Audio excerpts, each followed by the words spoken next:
Hello, I'm Paul Beckwith, and in this video I want to chat about propaganda.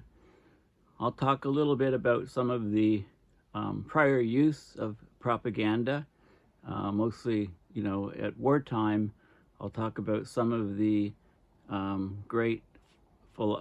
one of the great philosophers who wrote a fantastic book on propaganda, Jacy Elul, and I'll talk about the use of propaganda in today's massacre in the Middle East. And I'm not calling it a war. A war has some semblance of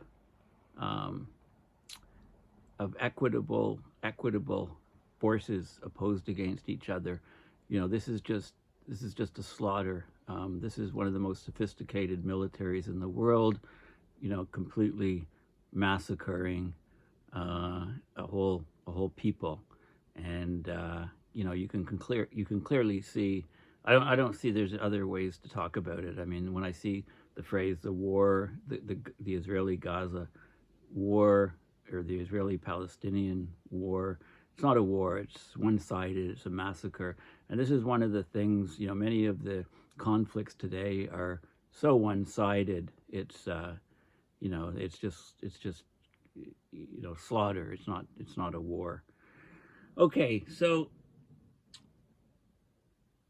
if you just go to Google Images and Google propaganda or propaganda posters,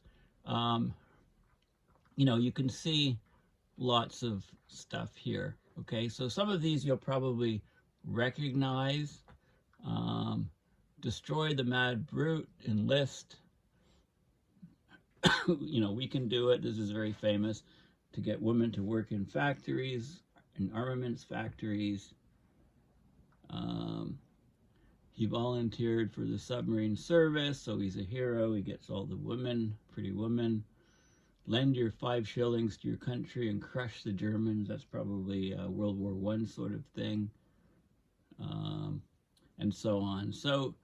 So these are try to stir up the public to get support for wars. Okay, so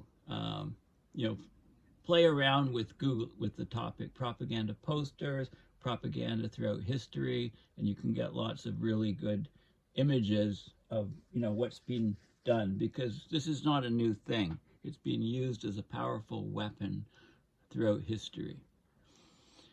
So the book Propaganda, The Formation of Men's Attitudes, I would say is the single most important book on propaganda. Okay, it's a book on the subject of propaganda by French philosopher, theologian, legal scholar, and sociologist Jacy Elul. This book appears to be the first attempt to study propaganda from a sociological approach as well as a psychological one. It presents a sophisticated taxonomy for propaganda, including such paired opposites as political, sociological, vertical, horizontal, rational, irrational, agitation, integration.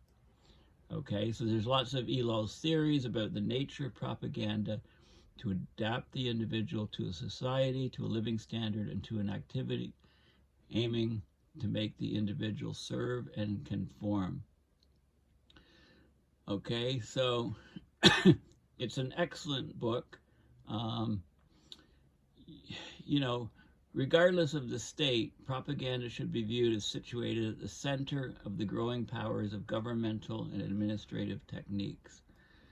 Differences in political regimes matter little. Differences in social levels are more important. The most important is national self-awareness. Propaganda is a good deal less the political weapon of a regime. It is that also than the effect of a technological society that embraces the entire man and tends to be a completely integrated society. Propaganda stops man from feeling that things in society are oppressive and persuades him to submit with good grace.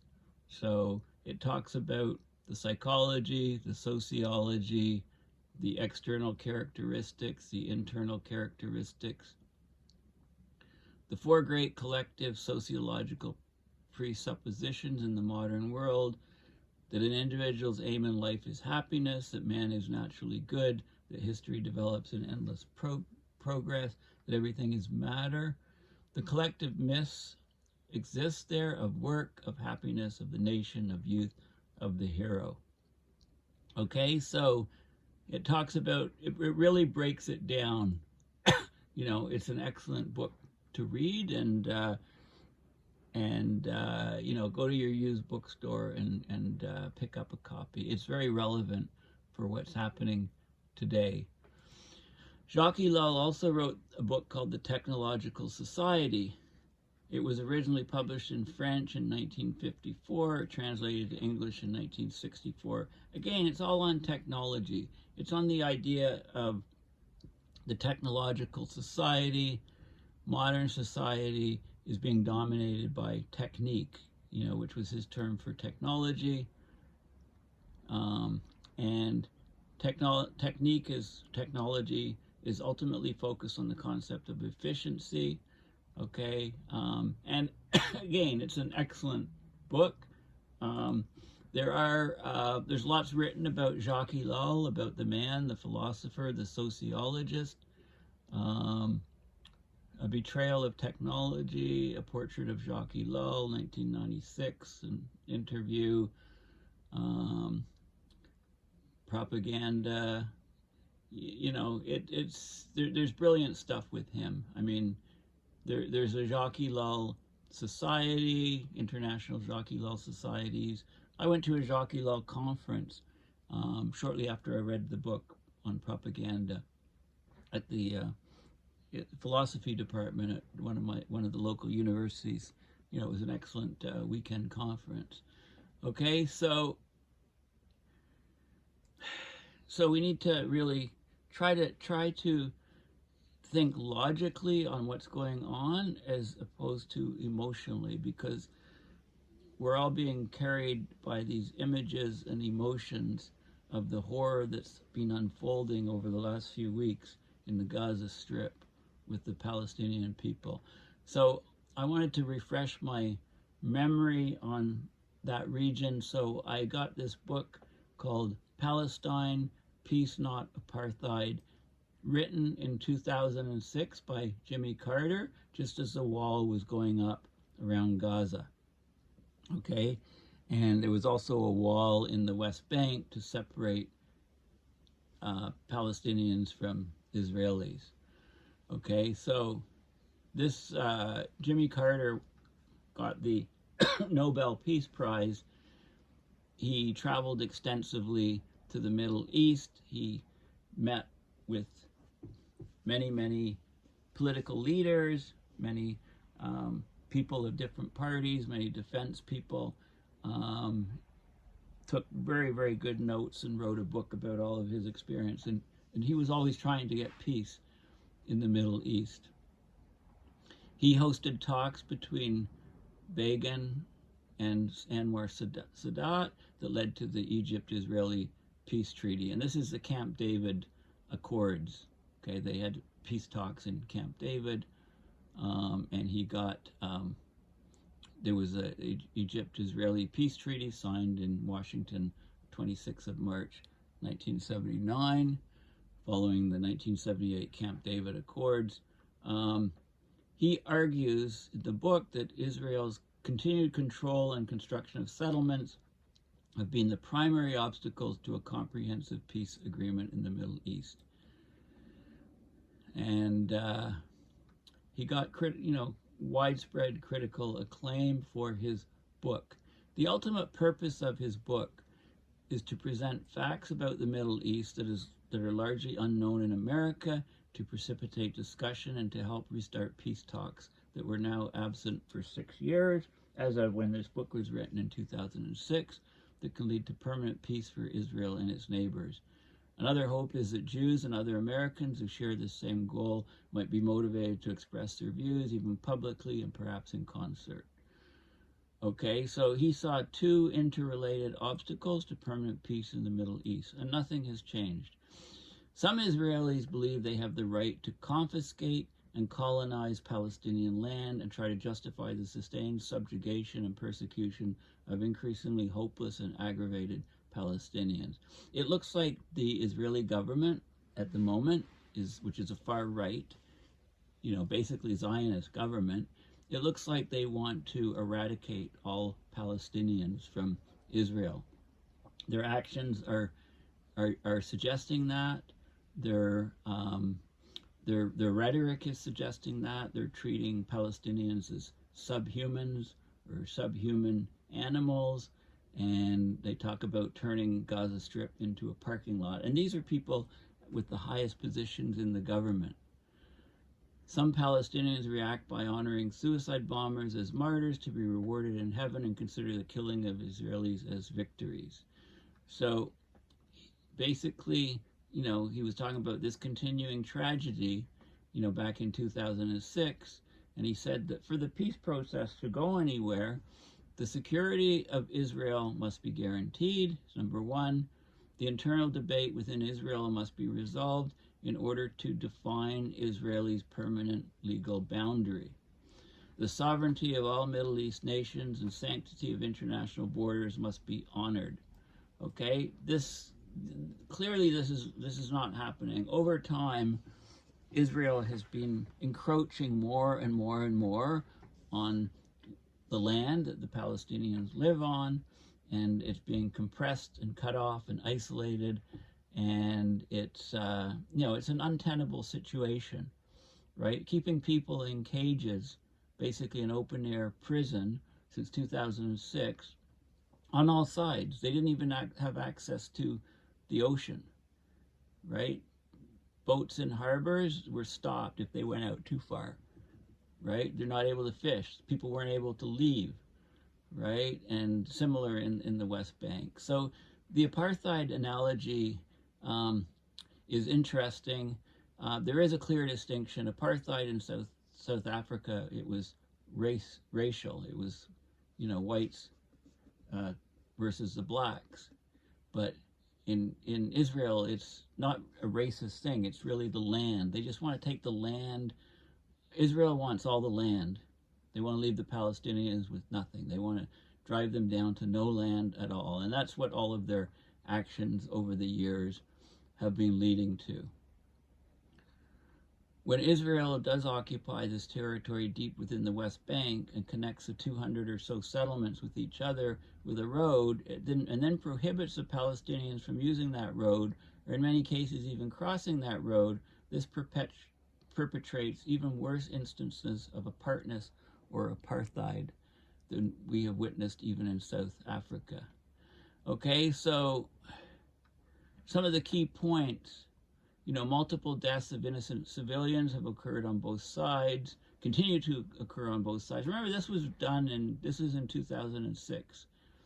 This violence and all terrorism must cease. For 39 years, right, that was up to 2006, Israel has occupied Palestinian land and has confiscated and colonized hundreds of choice sites. Often excluded from their former homes, land, and places of worship, protesting Palestinians have been severely dominated and oppressed. This is forced segregation between Israeli settlers and Palestinian citizens, with a complex pass system required for Arabs to traverse Israel's multiple checkpoints. There was an enormous wall snaking through populated areas of what is left of West Bank, and this is in 2006, constructed on wide swaths of bulldozed trees and property of Arab families, obviously designed to acquire more territory and to protect the Israeli colonies already built. Combined with this wall, Israeli control of the Jordan River Valley will completely enclose Palestinians in their shrunken and divided territory. Gaza is surrounded by a similar barrier with only two openings, still controlled by Israel. And they've both been shut off, and no food, water, fuel, supplies, anything has been allowed to go in. It violates all international laws. These are crimes against humanity. The crowded citizens have no free access to the outside world by air, sea, and land.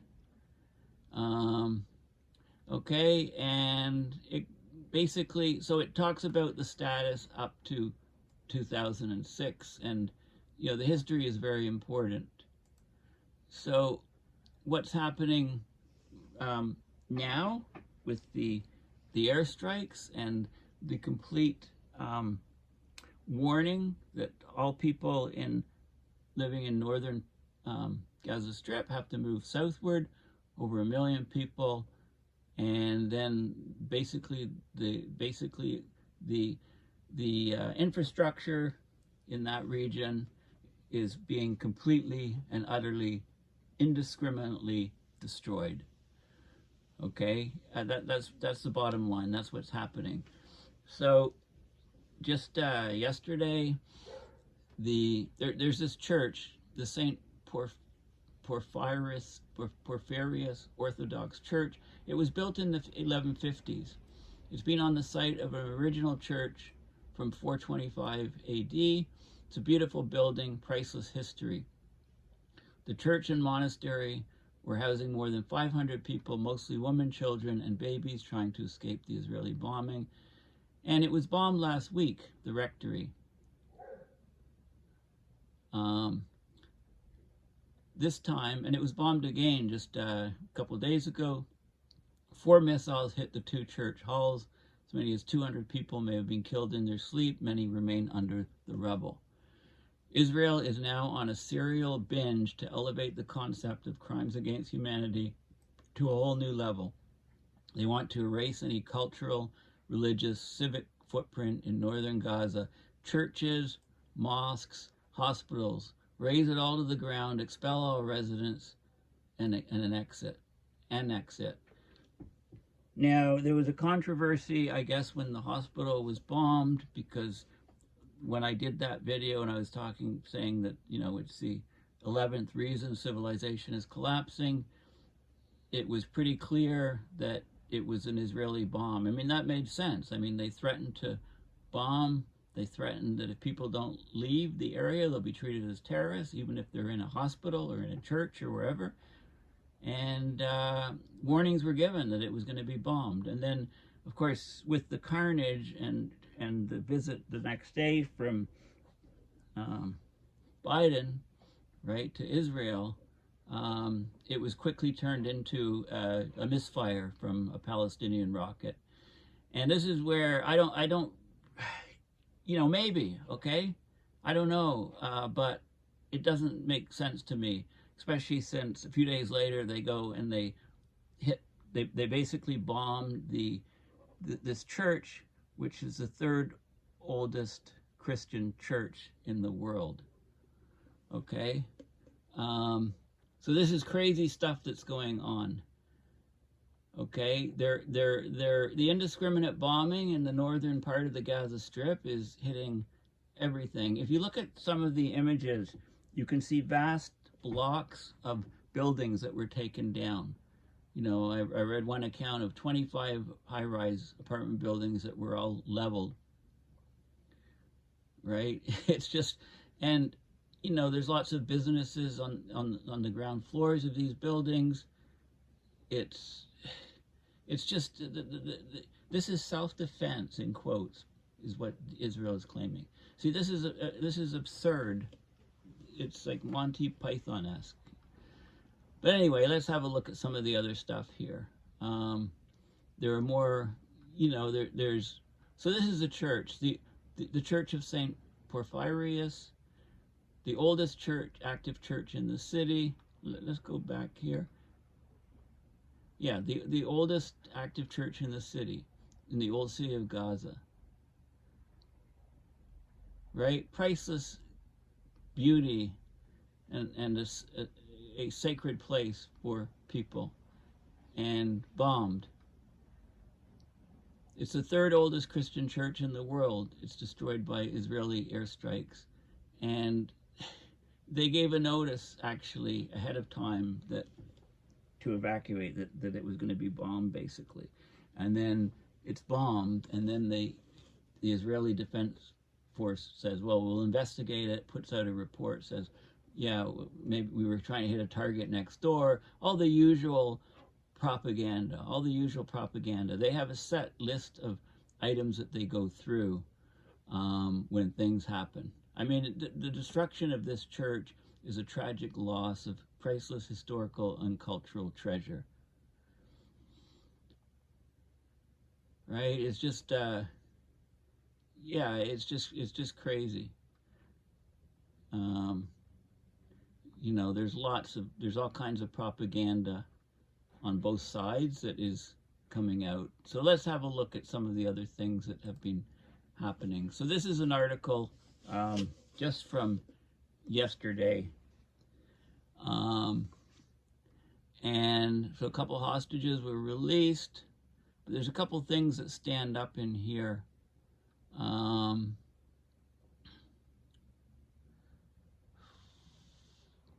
Well, Israel has vowed to wipe out Hamas, which rules Gaza, relentlessly pounding the Strip with airstrikes, putting the enclave's 2.3 million people under a total siege and banning shipments of food, fuel, and medical supplies. So finally, you know, people have been isolated without food, water, the basic electricity, the basic necessities of life since about the 10th. It's been going on for 10 or 11 days, and finally some of the stuff goes into the south part from Egypt through into the border, the south border.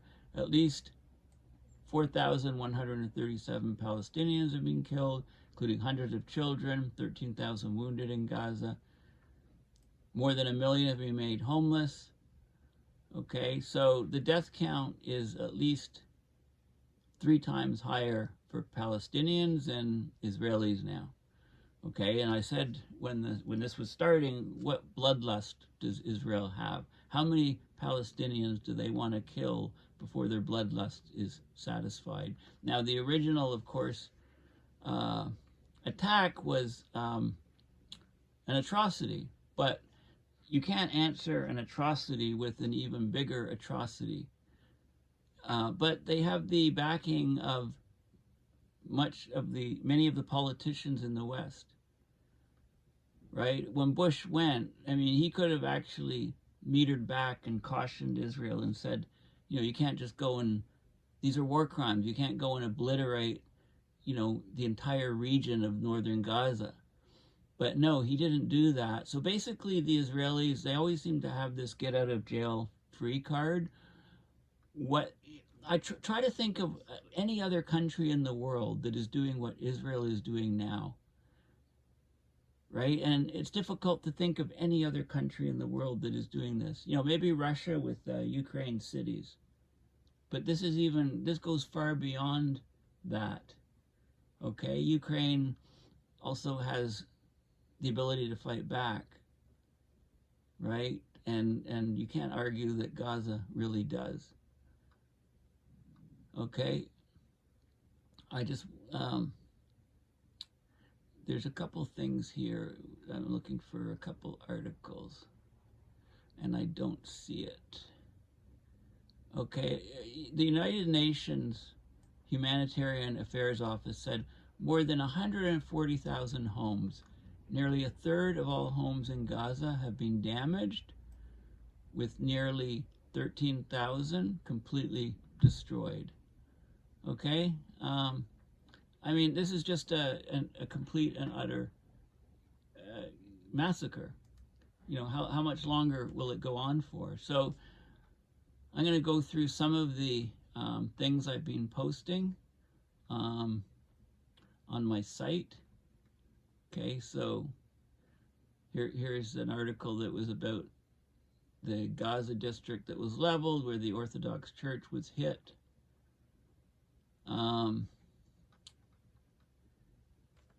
You know, this is an image of the Israelis clearly want to eradicate the Palestinians from the country.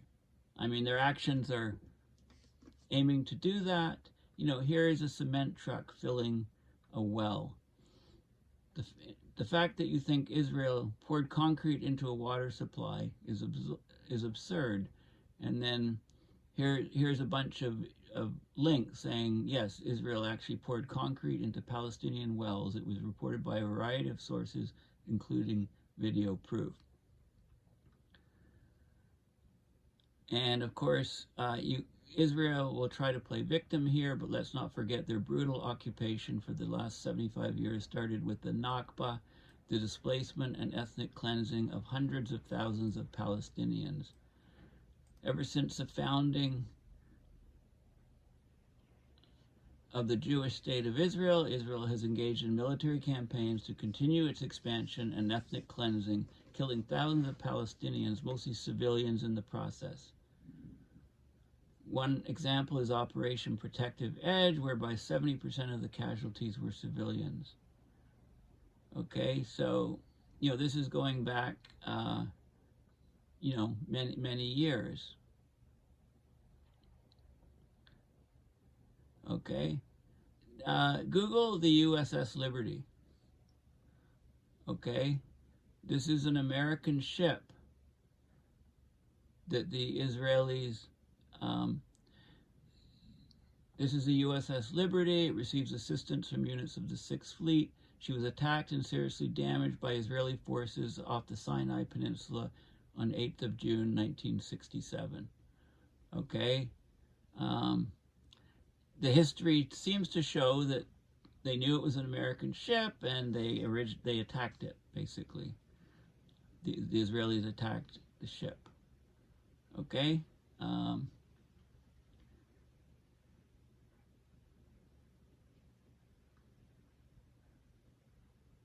Okay, so it goes on and on and on.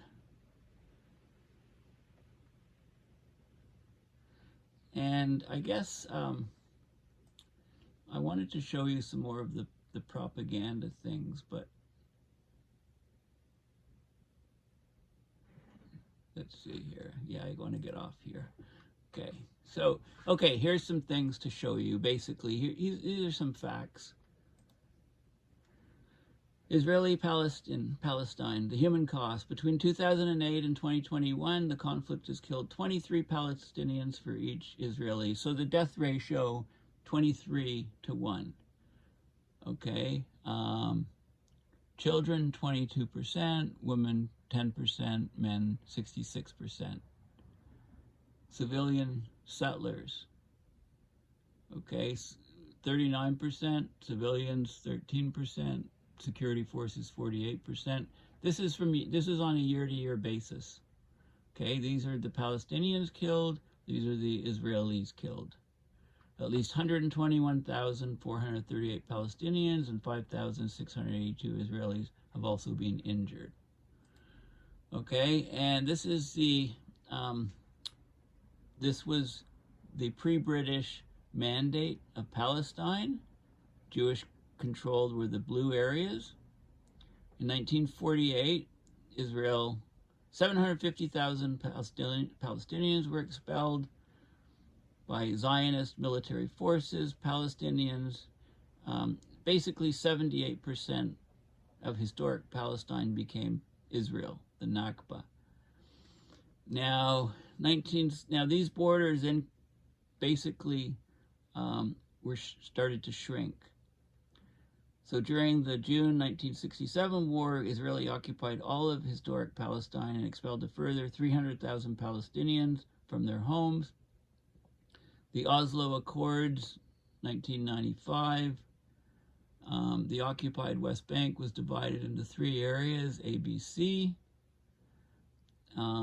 This was Trump's conceptual map, 2020.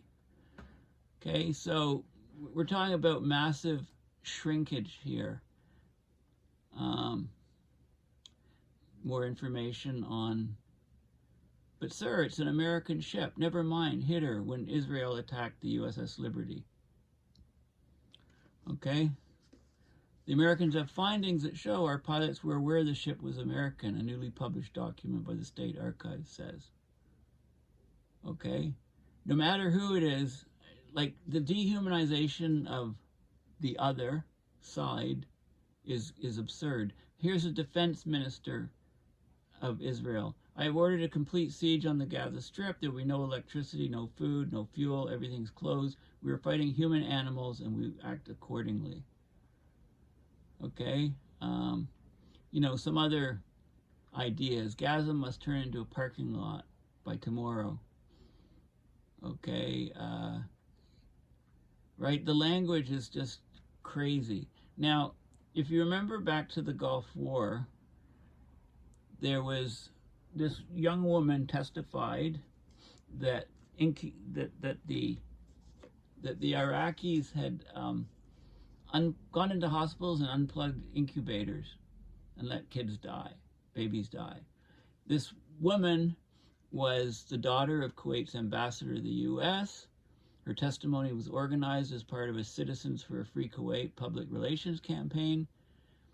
That was itself a front group created by an American PR firm hired by the Kuwaiti government. So that was a complete fabrication. People fell for it hook, line, and sinker. It was only uncovered months later that it was propaganda. You know, here's some of the statements that you read. So when you read stuff like this, a pregnant woman in southern Israel was found by Hamas terrorists. They dissected her body, cut her stomach open, took out the fetus. You know, horrendous things. What about the 40 babies who were decapitated? All of that stuff. Don't believe that stuff. Right? It's probably propaganda. Right? You know, we're seeing this is atrocity propaganda. We're seeing it in real time through social media. History should remind us to not be guided by emotion and treat all claims which direct us toward demands of war with a good degree of skepticism. There's a trend with all of these atrocity tales. Children as the subject of violence. This makes sense, regardless of the intricacies of a conflict, the politics, everything else.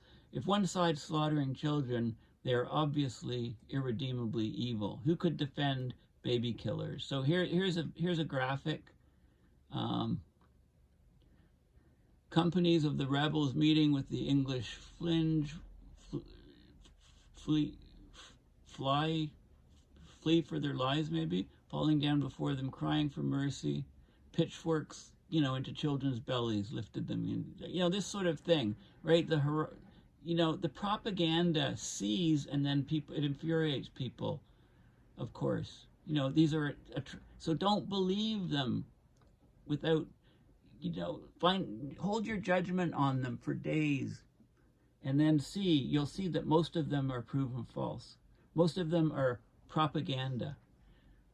Okay, time and time again. Here is atrocity propaganda in 1641 versus 2023. Woman and child, bed thence drawn out, cast into prison, right? Ripped up, eaten by swine, stabbed in the breast while child is suckling. An infant cruelly murdered, right? And so on and so forth, right? Held underwater and drowned. Throats cut. I mean, right? There's no difference from this that was posted, and this, right? And then what, you know, burned babies that was AI generated, things like that. There's this, if you see horrific stuff like this, it just feeds to your emotions, but use the logical part of your brain to say, I don't know if this is actually true. This guy could just be posting this. And then it goes viral. I mean, look at the number of views from this one.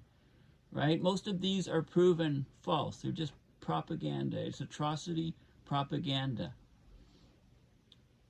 Okay?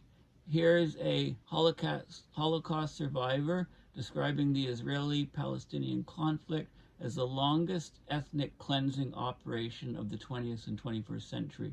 Okay, so this guy survived the Holocaust. It's a Jewish man who survived the Holocaust, who's saying that the Israeli government and that conflict, the Israeli-Palestinian conflict, is the longest ethnic cleansing operation of the 20th, 21st centuries.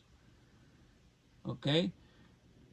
When you give blanket support for Israel, you are giving blanket support to the extermination of the Palestinian people. Norman Finkelstein on the reality of Israel's policy on Gaza, where it's cut off the supply of food, water, and electricity. These words from Israel's defense minister aren't the words of someone who wants to avoid civilian casualties, the words of a genocidal maniac who wants to raise an entire region along with everyone who's there.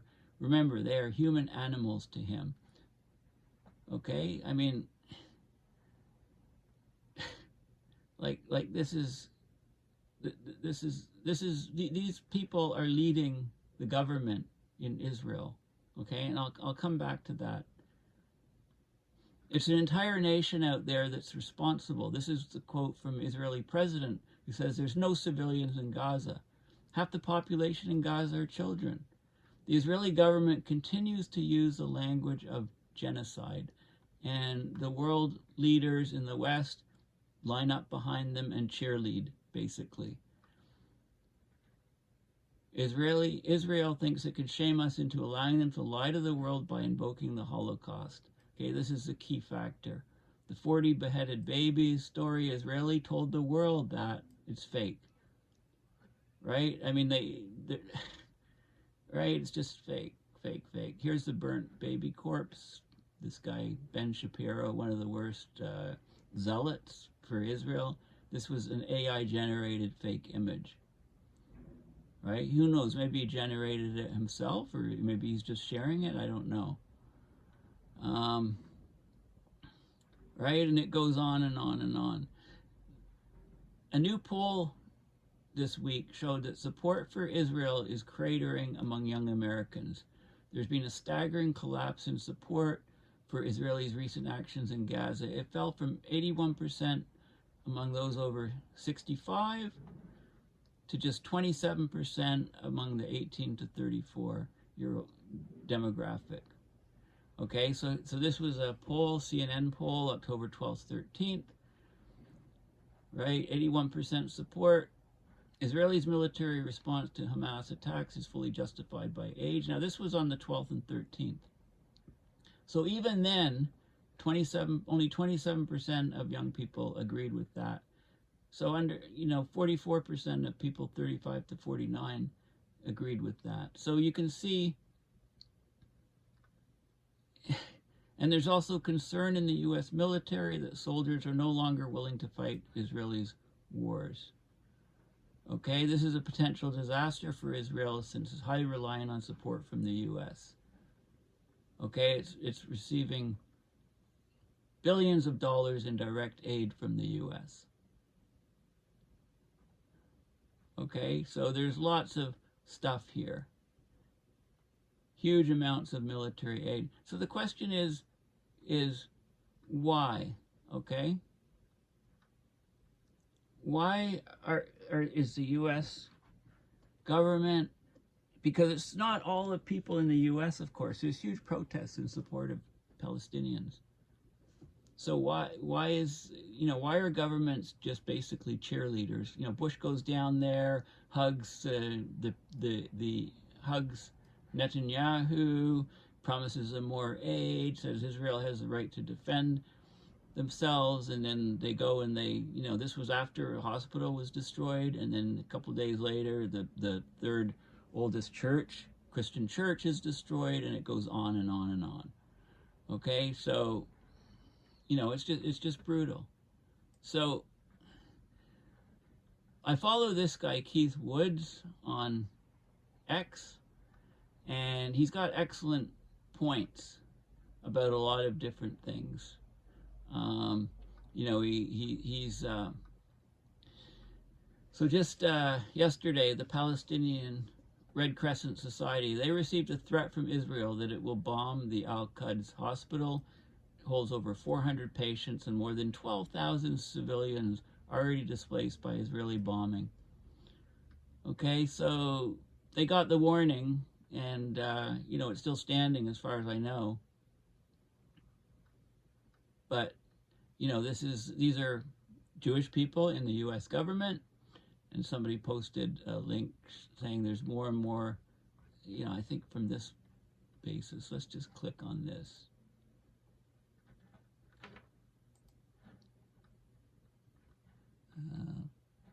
You know, I think it's this was done originally, and then there's one where there's like 5 times as many people in the U.S. government. That, you know, there's lots of Jewish people in very high places in the U.S. government. This is one way of assuring that whatever Israel does, they have a clear green light from the U.S. government. I mean, that's basically what's happening. Okay, so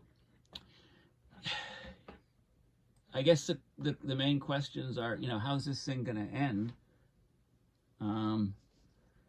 You know, I guess the main question is, you know, why, you know, after the initial horrendous atrocity, the attack on Israelis, why was the border basically undefended? Why did it take so long for the most sophisticated military in the world, with all their surveillance and everything, to let the Hamas come across the border, go far inland, and have no opposition, essentially?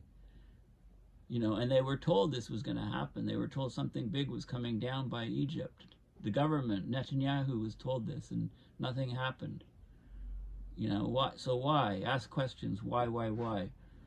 You know, a month before all of this broke, there were massive protests in Israel against the Israeli government. You know, very seen as very right wing, not standing for most of the people in Israel, etc., etc.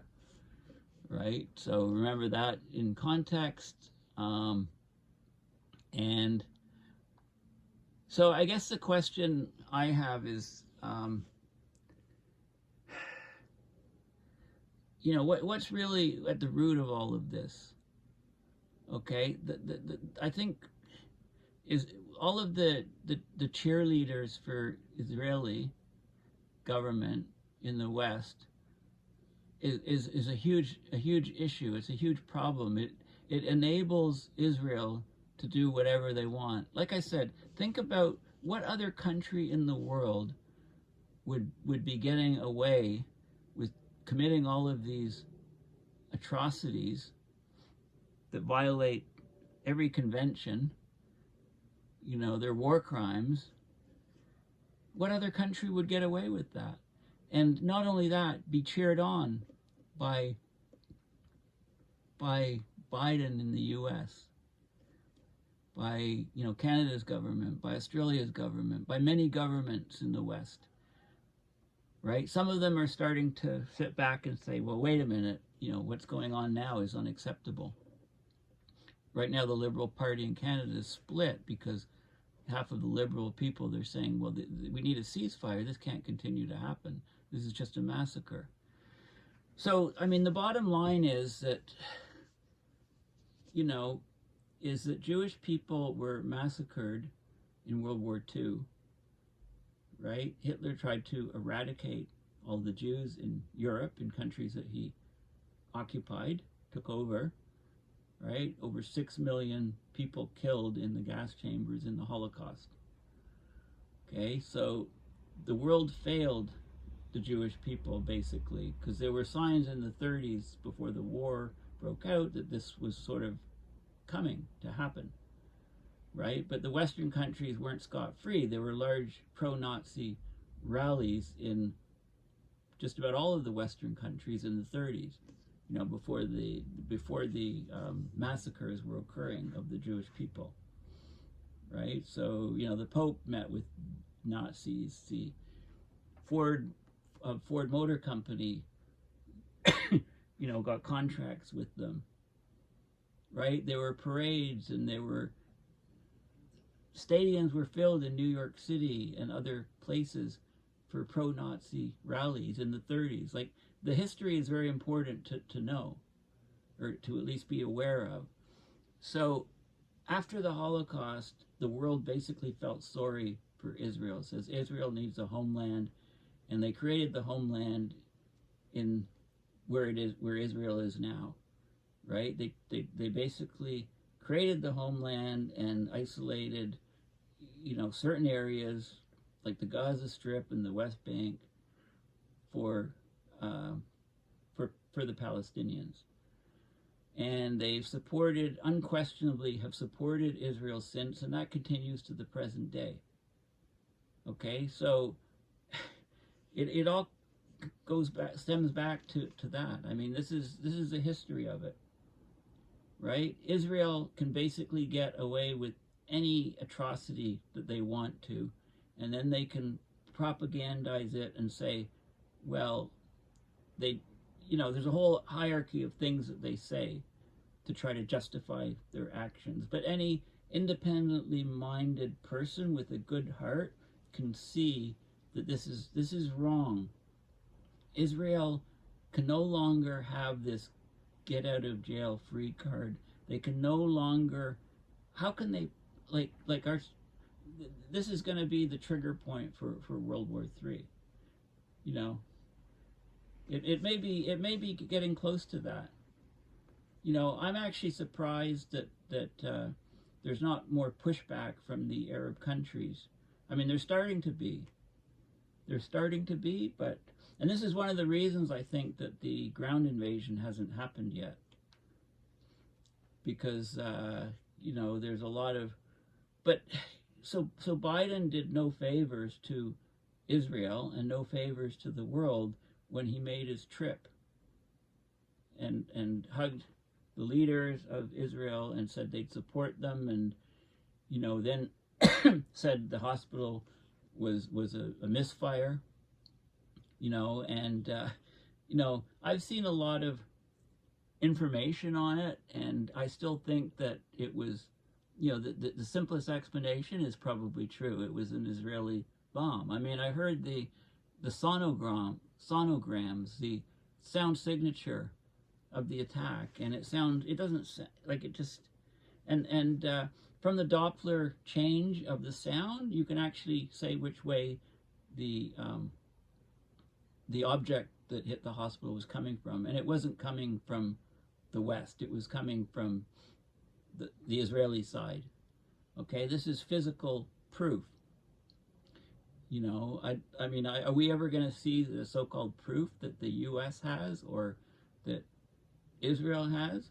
Because they've tried to show some proof. I mean, they showed a video of two people talking, and that was completely doctored. It's already been shown. So the fog of war is always there. So I guess the key thing is that just be careful what you're sharing. Right? When you see some gory thing, just sit on it and wait. And odds are it will turn out to be just propaganda, pure propaganda, no basis on reality. Okay, so anyway, I've gone on too long, but some people have, asked me to talk a bit more about it, what's going on, and it's hard to sit here and talk, for me to talk all about climate change, catastrophes and stuff, and we see this slaughter is going on in front of the eyes of the world, and I just again, I can go back to some of the things that I said when this all started. What bloodlust does Israel need? I mean, what they say and what they do clearly can be two different things, right?